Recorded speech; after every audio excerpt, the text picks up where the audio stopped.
Bismillahirrahmanirrahim. Assalamualaikum warahmatullahi wabarakatuh.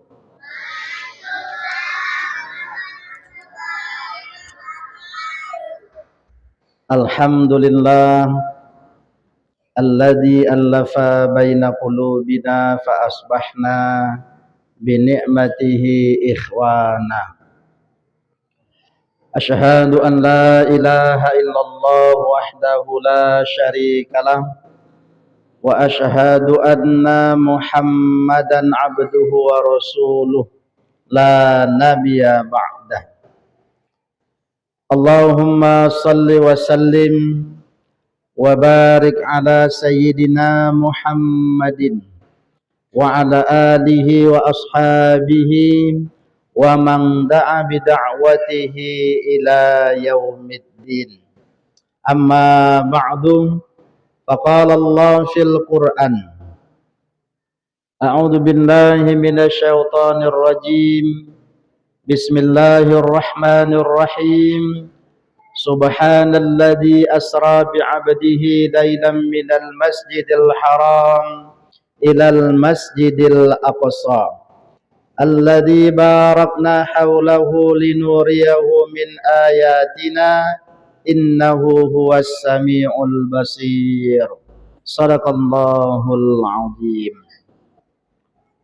Bapak Datuk beserta semua perangkat kampung yang berhadir atau yang mewakilinya yang kita hormati, Bapak Imam beserta semua perangkat keimaman yang berhadir yang kita hormati, Bapak BKM Masjid Muhyiddin beserta semua jajaran pengurusnya yang berhadir yang kita hormati, Bapak Ibu, orang-orang tua kami, tokoh-tokoh masyarakat, cerdik pandai, adik-adik generasi muda, aset peradaban masa depan umat, generasi yang kita harapkan lewat tangan mereka nanti Allah banyak memberikan kemenangan kepada kita, baik sebagai pribadi, keluarga, masyarakat, bangsa, dan negara. Bapak Ibu jamaah yang dimuliakan Allah Subhanahu wa ta'ala, alhamdulillah kita awali tausiah kita di malam hari ini dengan bersyukur kepada Allah atas semua limpahan nikmat dan karunia yang masih Allah anugerahkan kepada kita. Allah Rabb yang Maha Pengasih, Allah Rabb yang Maha Penyayang. Dan di antara begitu banyak nikmat yang Allah berikan kepada kita, maka cukuplah nikmat Islam sebagai nikmat terbesar. Yang dengan nikmat itu kita mendapat hidayah dari Allah Subhanahu wa ta'ala, memeluk dan menjadi seorang muslim. Kita berharap dengan Allah dengan sepenuh pengharapan agar Allah memberikan kepada kita semua kekuatan, karena la haula wala quwata illa billah. Tidak ada daya upaya, tidak ada kehebatan kecuali seluruhnya datangnya dari Allah Subhanahu wa ta'ala. Agar Allah memberikan kepada kita semua kekuatan untuk bisa bersyukur dengan mempersembahkan amal terbaik kita sebagai seorang muslim li'ila'i kalimatillah. Selanjutnya salawat dan salam semoga senantiasa tercurahkan kepada qudwah hasanah kita, junjungan kita, rijalu dakwah, Nabi besar Muhammad sallallahu alaihi wasallam. Allahumma salli wa sallim wa barik alaih. Kepada keluarga, kepada para sahabat, kepada mereka orang-orang yang tetap istiqomah untuk hidup mulia bersama Islam, mengamalkan Islam, mendakwahkan Islam, memperjuangkan Islam sampai Allah memberi kemenangan kepada mereka atau mereka mati sebagai syuhada dalam rangka memperjuangkan Islam. Bapak Ibu, orang-orang tua kami, jamaah yang dimuliakan Allah Subhanahu wa ta'ala, Di dalam Islam ada 3 peristiwa yang penting dan menyejarah, yang menentukan arah perjalanan dakwah Islam sampai hari ini. Yang pertama, peristiwa lahirnya Nabi Muhammad sallallahu alaihi wasallam yang sering kita peringati dengan sebutan Maulid. Peristiwa kedua adalah peristiwa Isra dan Mi'rajnya Nabi Muhammad sallallahu alaihi wasallam yang insyaallah pada malam hari ini kita peringati. Dan peristiwa yang ketiga adalah peristiwa hijrahnya Rasul dan para sahabat dari kota Mekah, kota tempat mereka dilahirkan, menuju Yasrib, Madinah, dalam rangka menyelamatkan diri dan agama yang pada suatu hari nanti akan kembali lagi ke kota Mekah, yang sering kita peringati dengan sebutan hijrah. Malam hari ini insya Allah kita memperingati peristiwa yang kedua yang penting, menyejarah dan menentukan arah perjalanan dakwah Islam, yaitu peristiwa Isra dan Mi'raj. Sebelum peristiwa ini terjadi, Rasulullah Shallallahu Alaihi Wasallam mendapat ujian dari Allah. Ini latar belakang terjadi peristiwa Isra dan Mi'raj. Rasul mendapat ujian dari Allah, 2 orang yang sangat dicintainya, disayanginya, membelanya, melindunginya, menjaganya, mendukung, memberi support terhadap dakwah dan perjuangannya, wafat. Yang pertama, istrinya tercinta, Khadijah. Seorang istri yang telah memberikan dukungan secara totalitas, wanita yang pertama kali memeluk Islam, bukan cuma mengorbankan tenaganya, hartanya habis seluruhnya untuk Islam. Dia korbankan jiwa raganya, harta bendanya untuk dakwah Islam bersama Rasulullah Sallallahu Alaihi Wasallam. Istri yang baik ini, istri yang soleha ini wafat. Nabi bersedih. Kita bisa bayangkan tuh kalau istri kita tercinta, lagi sayang-sayangnya, baik lagi, bukan cuma cantik, udah cantik, soleha, baik, uangnya habis untuk sang suami memperjuangkan Islam. Kalau istri begini wafat, tentu kita bersedih. Nggak lama istrinya wafat, pamannya wafat. Bertambah-tambah kesedihannya. Nabi Muhammad lahir yatim, dibesarkan oleh ibunya sampai usia 6 tahun. Ibunya wafat, 6 tahun yatim piatu.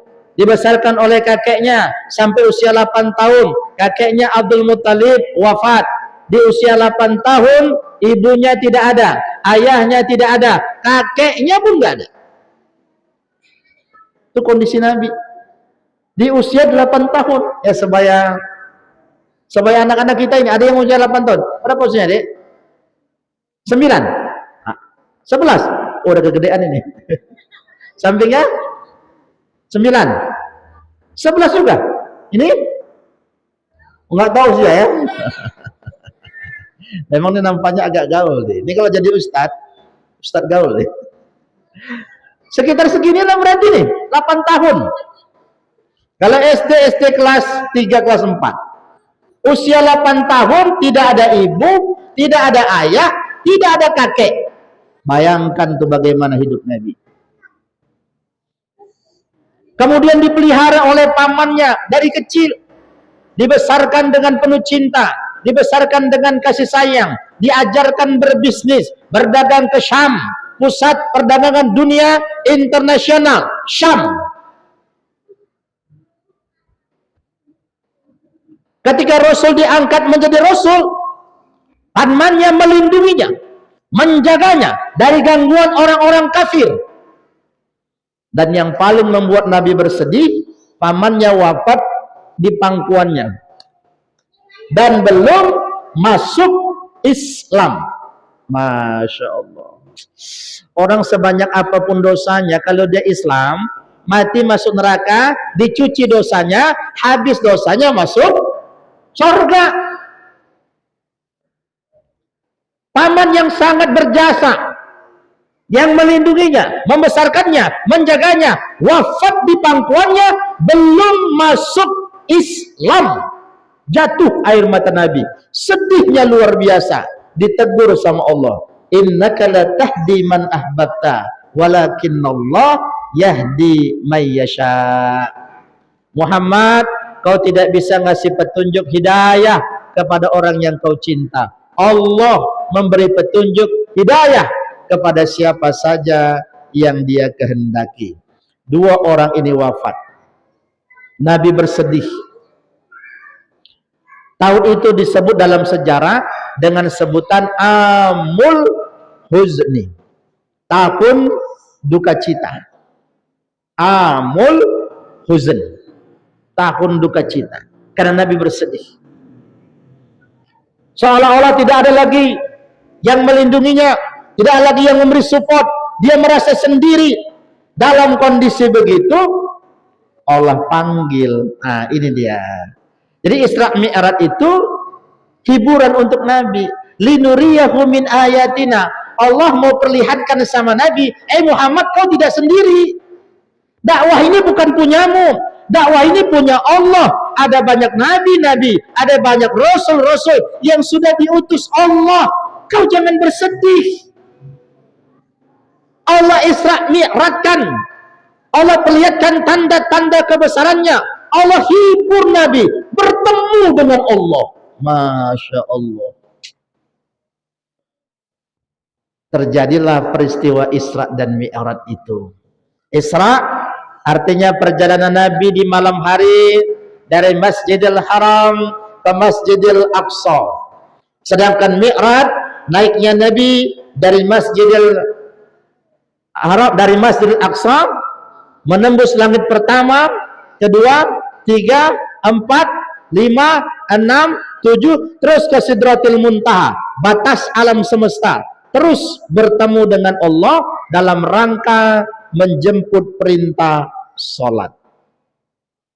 Nah, yang mau kita kaji, apa aja yang terjadi dalam peristiwa besar ini, untuk kemudian kita ambil ibrah, kita ambil pelajaran, menentukan sikap hidup kita sebagai muslim abad 21, sebagai muslim akhir zaman, agar kita tidak kehilangan arah, pijakan dan tujuan. Bapak Ibu jamaah yang dimuliakan Allah Subhanahu wa ta'ala, malam itu datanglah malaikat Jibril bawa kendaraan. Kendaraan ini tunggangan para nabi dan rasul. Apa itu? Buraq. Buraq itu kalau bahasa kita berasal dari kata barokun, yang artinya kilat, cahaya. Jadi kendaraan ini punya kecepatan cahaya. Cuma kan dulu belum ditemukan teori tentang kecepatan cahaya. Maka orang dulu terkejut. Kalau Bapak malam hari duduk di sini nih pakai senter. Senter yang bagus lagi. Nyenter ke sana, itu macam tidak ada jarak. Baru kita hidupkan senter tuh, langsung sampai ke sana. Coba Bapak bayangkan bagaimana kecepatan cahaya itu menebus waktu. Nah, Buraq itu satu kendaraan yang punya kecepatan begitu. Satu kakinya melangkah, di mana matanya melihat, langsung sampai. Itu kendaraan yang dipakai Nabi. Namanya Buraq. Lebih kecil daripada onta, lebih besar daripada keledai. Nabi pakai itu bersama Jibril. Terjadilah perjalanan itu sampai di Masjid Al-Aqsa. Dia parkirkan kendaraannya, kalau bahasa kita parkirlah. Kalau dulu apa, diikat, Allahu a'lam. Kita diparkirkan kendaraannya, sudah ditunggu oleh para nabi. Masya Allah, nabi-nabi ini memang nggak mati ini. Jangankan para nabi, orang-orang yang berjuang di jalan Allah aja kata Allah nggak mati. Wala tahsabanna alladziina yuqatiluna fi sabilillah amwat bal hum ahya inda rabbihim yurzaqun. Jangan kau kira orang-orang yang mati dalam berjuang di jalan Allah mereka itu mati. Enggak, mereka hidup kata Allah. Itu para pejuang. Mereka hidup di sisi Allah, mereka mendapat rezeki. Nah, di sana Nabi menjadi imam sholat. Siapa yang dipimpin sholat? Para nabi. Berapa jumlahnya? 120.000. Banyak. Berapa jumlahnya? 120.000 nabi. Kalau Rasul jumlahnya 25. Ini yang kita imani. Rasul jumlahnya 25. Kalau Nabi banyak. Ada yang menyebutkan sampai 120.000. Nabi jadi imam. Maka Nabi itu disebut dengan Imamul Anbiya wal Mursalin. Imamnya para Nabi dan Rasul. Nabi Muhammad sallallahu alaihi wasallam. Imamul Anbiya wal Mursalin. Sana kemudian Jibril ngasih air. Ah, inilah ada air. Saya kasih air dulu ya. Jadi Jibril bawa 2 gelas begini. Nah, 1 gelas isinya susu, 1 gelas isinya khamar. 2 gelas begini. Muhammad, pilih nih mau minum yang mana? Susu atau khamar? Ketika itu Nabi pilih susu. Maka itu peristiwa Isra Mi'raj sebenarnya minum susu. Biar cocok dia antara peristiwa Isra Mi'raj dan fakta kekinian. Kalau air putih biasa air putih.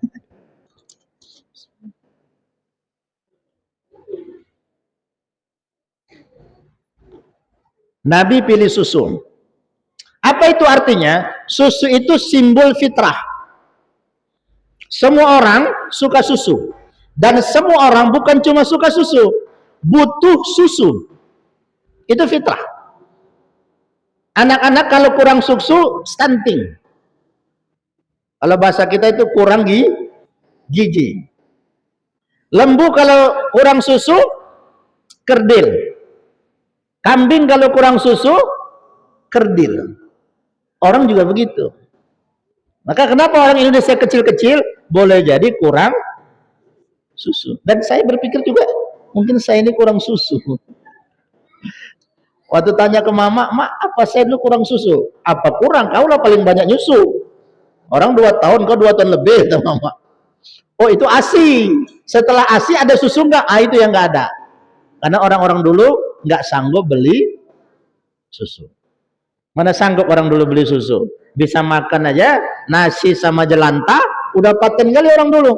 Tanam padi, habis tanam, makannya sama jelantah. Udah top kali, enggak ada kenal jajan. Sekolah nggak pernah jajan, pakai sepatu karet ya kan. Kalau kayak dijahit, begitu aja orang dulu.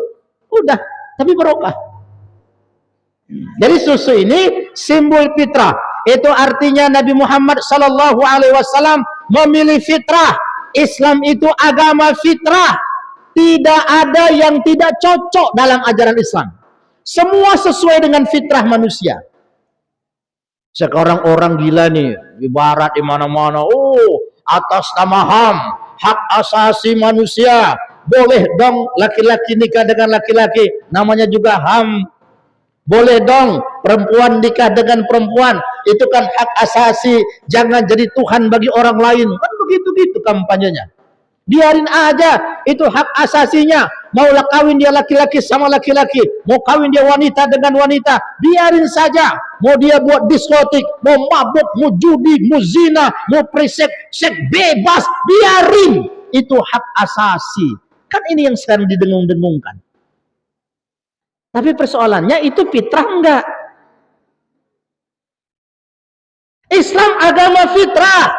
Laki-laki kalau mau kawin sama wanita, fitrah, cocok. Kalau laki-laki kawin sama laki-laki, apa jadinya? Tiba-tiba dapat undangan, nikah, Anto sama Tono. Satu berkumis tebal, satu berewok tebal. Wah, siapa yang nikah, Pak Imam? Ini si Anto, sama siapa? Sama Tono. Ngantar kemana? Ke Medan pula lagi. Dan kita dengarnya lucu, tapi sudah berapa puluh negara yang melegalkan ini. Di Eropa sudah banyak negara yang mensahkan undang-undang nikah sejenis ini. Sudah berteriak-teriak atas nama hak asasi manusia. Boleh dong. Sekarang kita sanksi. Kalau dulu ada laki-laki wanita keluar rumah kita takut. Bahaya nih, bahaya. Sekarang laki-laki sama laki-laki jalan berdua. Ngeri nggak itu? Peluan pula. Peluan begini. Oh, Citodo sama Anto. Seram lihatnya. Ini lebih seram dari kuntilanak ini. Itu atas nama HAM. Islam tidak begitu. Islam agama fitrah. Semua aturan dalam Islam sesuai fitrah manusia. Masya Allah. Hebat ini Islam nih. Maka aneh kalau ada orang nggak masuk Islam tuh aneh. Karena cuma agama Islam yang mengatur seluruh kehidupan manusia. Dari bangun tidur sampai tidur kembali. Dari urusan kamar mandi sampai urusan bernegara. Diatur dalam Islam. Masuk kamar mandi aja diatur kok. Masuk pakai kaki kiri. Baca doa. Mau tidur juga diatur. Ada doanya. Bagaimana adat tidur. Islam makan pakai doa agar yang dimakan jadi barokah. Yang dimakan pun bukan cuma yang halal, tapi berkualitas bergizi. Sudah halal berkualitas bergizi, nggak boleh berlebihan, karena berlebihan itu bisa mubazir. Mubazir itu bagian dari pekerjaan syaitan. Itu bayangkan. Masya Allah, sempurnanya Islam. Jauh sebelum Amerika berteriak-teriak tentang the Declaration of Independence, kebebasan manusia, kesetaraan manusia, Islam dengan tegas mengatakan la farqu bainal arabi walal a'jami illa bitaqwallah. Tidak ada beda. Tidak ada beda Arab dan bukan Arab. Selamat datang Pak Imam. Masya Allah. Tidak ada beda Arab yang bukan Arab. Al-Arabu wal-A'jami. Tidak ada beda di hadapan Allah. Yang membedakan kita manusia di hadapan Allah cuma satu. Apa itu? Iman, takwa. Jadi nggak ada anggar-anggar suku. Sama Allah sama. Yang warna hitam, warna putih, sama di hadapan Allah. Yang mancung, yang pesek, sama di hadapan Allah. Apa lagi? Yang besar, yang kecil, sama di hadapan Allah. Arab dan non-Arab sama. Yang membedakan cuma satu. Inna akramakum indallahi atqakum. Sesungguhnya orang yang paling mulia di antara kalian di hadapan Allah adalah orang yang paling beriman dan bertakwa. Ini fitrah. Ibu-ibu, kalau ibu-ibu lebih banyak jasanya tuh sama Nabi. Bayangkan kalau tidak datang Islam, apa jadinya kaum wanita? Sekarang aja wanita mahal. Kalau nikah 30 juta, 40 juta, 50 juta. Kalau nggak ada mahar segitu, nggak usah lah. Anak wa capek wa sekolah kan SD, SMP, SMA. Kuliah, masa cuma 20 juta? Apa kata orang, apa kata tetangga? Nggak enak lah. Tapi kalau anaknya sudah hamil duluan, ya udahlah, gratis juga nggak apa-apa.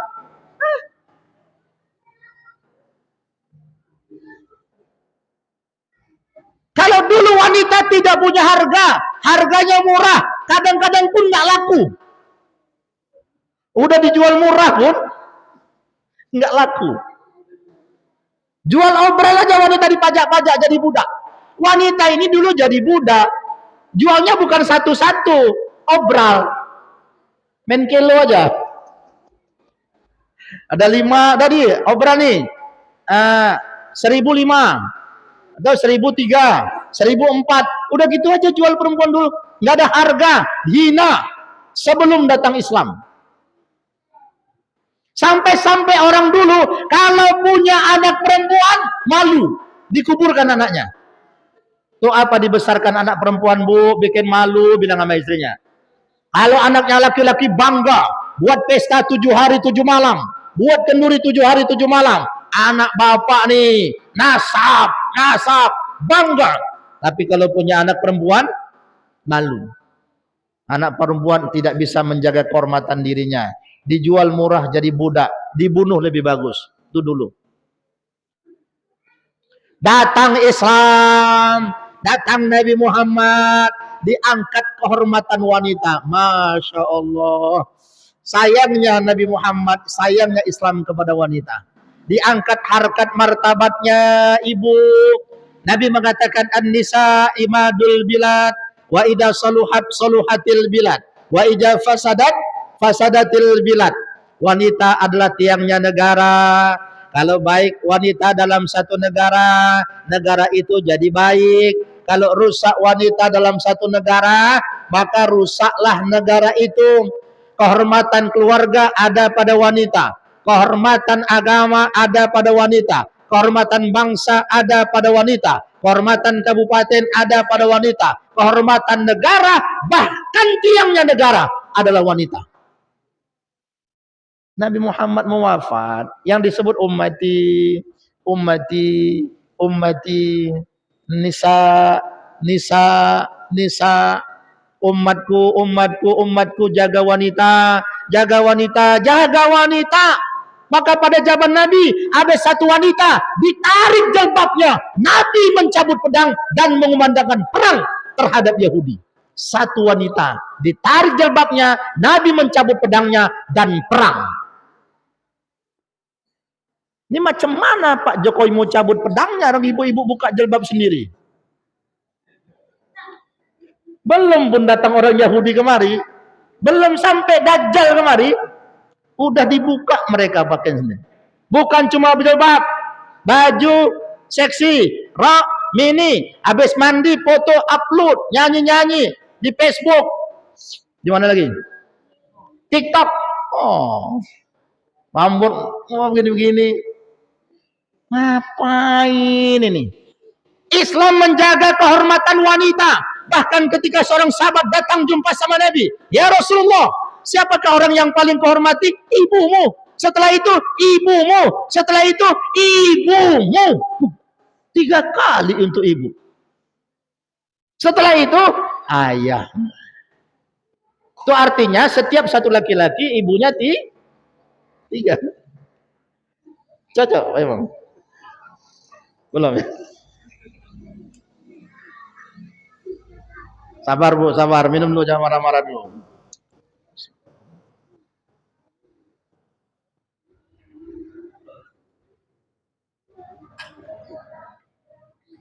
Bukan begitu tafsirnya. Salah tadi. Tafsirnya adalah penghormatan. 3 kali Islam memberi penghormatan kepada ibu, 1 kali Islam memberi penghormatan untuk bapak. Yang hamil, ibu. Yang melahirkan, ibu. Yang nyusu, ibu. Bapak ngapain? Bapak-bapak ini ngapain? Kan nengok-nengok aja. Udah hamil Bu? Udah. Alhamdulillah kata bapak. Pak lagi sakit? Ya udah. Lahir? Udah lahir Bu? Udah. Apa anak kita? Laki. 2 ekor kambing. Perempuan? 1 ekor kambing. Kan bapak gitu aja. Habis lahir, nangis anak, mak, anakmu nangis tuh, kasih susu. Yang hamil perempuan, yang melahirkan perempuan, yang nyusu perempuan. Hamil itu berat. Quran menyebutnya wahnan ala wahnin. Maka Islam memuliakan wanita. Wahnan ala wahnin itu artinya susah bertambah susah. Semakin bertambah bulan kehamilan, semakin susah. Bulan pertama muntah-muntah, makan muntah, minum muntah, lihat suami muntah. Itu bulan-bulan pertama, semua muntah. Tidur di semen, kanan salah, kiri salah, telentang salah, telungkup lebih salah. Susah. Wahnan ala wahnin. Semakin bertambah bulan, terus bertambah bulan, semakin berat, semakin berat, semakin berat. 1 kilo, 2 kilo, 3 kilo. Kemana pergi dibawa? Ibu bayangkan tiap hari bawa benda anak itu 2 kilo, 3 kilo. Laki-laki nggak sanggup tuh. Kemana pergi bawa gini? Nggak pernah dititip sama tetangga. Undangan bawa, kamar mandi bawa, masak bawa, tidur bawa, kemana pergi dibawa-bawa nih. Berapa kilo ini? Sabarnya wanita, nggak pernah ngeluh. Senyum aja sambil dulu. Moga nanti lahir jadi anak yang soleh, soleha. Nggak pernah marah-marah ibu. Bapak baru suruh nyuci 1 hari aja udah merepet sampai malam. Memang istri nggak punya otak, kalau main-main nggak pulang macam lah, rumah nggak kau sapu, pakaian nggak kau jemur. Kenapa rupanya? Rupanya kewajiban istri nyapu-nyapu tuh. Kewajiban istri nyuci piring, masak. Kan enggak. Kewajiban bersama, bahkan kewajiban laki-laki. Istri cuma bantu-bantu dia, maka dia dapat pahala karena bantu pekerjaan suami. Istri nyuci dapat pahala, istri gosok dapat pahala, istri masak dapat pahala. Maka ketika seorang sahabiah, seorang wanita pernah iri sama seorang laki-laki yang berangkat berjihad, menjumpai Nabi dan berkata, "Ya Rasulullah, enaklah jadi laki-laki." "Kenapa, Bu? Laki-laki dapat fadilah utama jihad fi sabilillah. Kami ini dapat apa? Kami tidak punya kesempatan untuk berjuang, jihad, berperang di jalan Allah." Nabi tersenyum dan berkata, "Ibu, jihadukunna fi baitikunna." Jihadnya ibu di rumah. Jihadnya ibu di rumah. Maka istri-istri kita sebut orang rumah. Mana orang rumah, Pak? Udah berapa orang rumahnya? Padahal di situ ada anak, ada, tapi tanyanya orang rumah. Padahal yang tinggal di rumah tuh ada suami 1, istri 1, anak 5. Berapa orang rumahnya berarti? 7. Tapi selalu ditanya sama bapak-bapak, orang rumah udah berapa, Pak? Masih 1. Masih 1. Padahal udah 7. Orang yang tinggal dalam, itulah identiknya wanita dengan pekerjaan rumah. Bahkan kita menyebutnya kalau orang menikah dengan sebutan rumah tangga. Bukan rumah, apa nih rumah sekarang nih? BTN apa? Rumahnya rumah tangga. Itu artinya membangun kehidupan berumah tangga. Itu Islam. Hebat di Islam, luar biasa. Menyetarakan semua manusia sama di hadapan Allah, mengangkat harkat dan martabat wanita, menjadikan iman dan takwa sebagai barometer kemuliaan di hadapan Allah. Apapun sukumu, apapun rasmu, apapun bahasamu, dan apapun warna kulitmu, di bumi manapun kau berpijak, di hadapan Allah sama. Yang membedakan kita cuma satu, takwa.